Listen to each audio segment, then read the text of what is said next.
This is West Michigan's Morning News. Steve Kelly, Brett Bakita, Rick Albin, Lauren Smith, a.k.a. Schmitty, all of us, might we add, college educated. You two with kids that are college bound. I've got two in college now, about to get a raise, with one of them retiring. On the live line with us this morning to talk more about debt and risk reward, Catherine Mars is a certified admissions advisor. Catherine, thank you for taking the time this morning. You bet. Thank you for having me on. Let's start with the statistic. The average kid to graduate out of a four-year college is saddled with $30,000 worth of debt. What do you say to those parents? Not every one of them is going to get a job. Not every one of them is going to get a job that pays a lot of money either. What do you think about prices, college? Is it worth it? Well, it depends. It is worth it, but what students and parents need to consider is, what is the student going to college for? What is their major? When they are majoring in engineering, maybe $30,000 is not a bad amount of debt.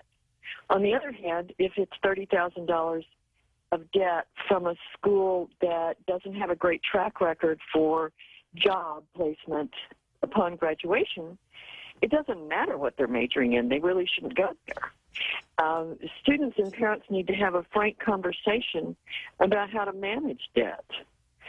First-generation students who go off to college oftentimes don't have a role model that helps them explain how to handle money that they've borrowed, and therefore oftentimes need help. And colleges today are not servicing these kids in a way that would benefit them.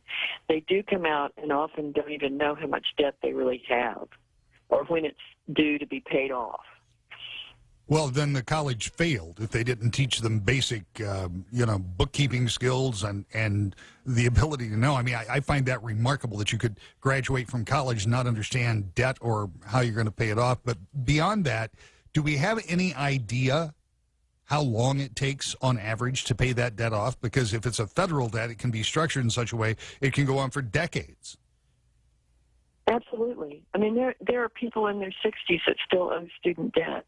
It's unfortunate. And again, it goes back to the fact that, when students take on debt, they don't realize that they have to pay it back, some of them. And, they get a Stafford loan, which is a federal loan, and it's got a 3.7 or 3.6 interest rate. They think, oh, well, that's no big deal. But if it's $30,000 worth, and it's not, because they can only borrow, I think, $2,500 a year or a semester. I think it's a semester. So the point is that they come out with debt, whether it's $20,000, $30,000, or $40,000, and often don't have a clue how it's supposed to be paid off and how long it should take to pay it off. And therefore, a lot of students are never able to buy a house. So, Catherine, I guess what I'm hearing, and from my experience, the parents and the kids that are most prepared to go into this situation are probably the ones that will come out of it being able to pay off this debt, if they get it at all, the most, right? Right. Students who know they're going to go to grad school, and most liberal arts kids who go to college for an English degree, they're going to end up needing to go on to grad school. But the concern I have is that there's so many kids that are 29 plus who are strapped with debt and never finished college. And that's another tragedy, I think, of colleges, of not giving students enough academic advising and support on how to stay in college. And, again, I go back to students who don't have parents who went to college. And so the role modeling for study skills and how to manage your time, not to mention manage your debt, oftentimes defeats them. And they are not successful. And then they're strapped with debt and no college degree. Certified admissions advisor, working with families to navigate each step of that admissions journey. Catherine Mars, thanks so much for your time today.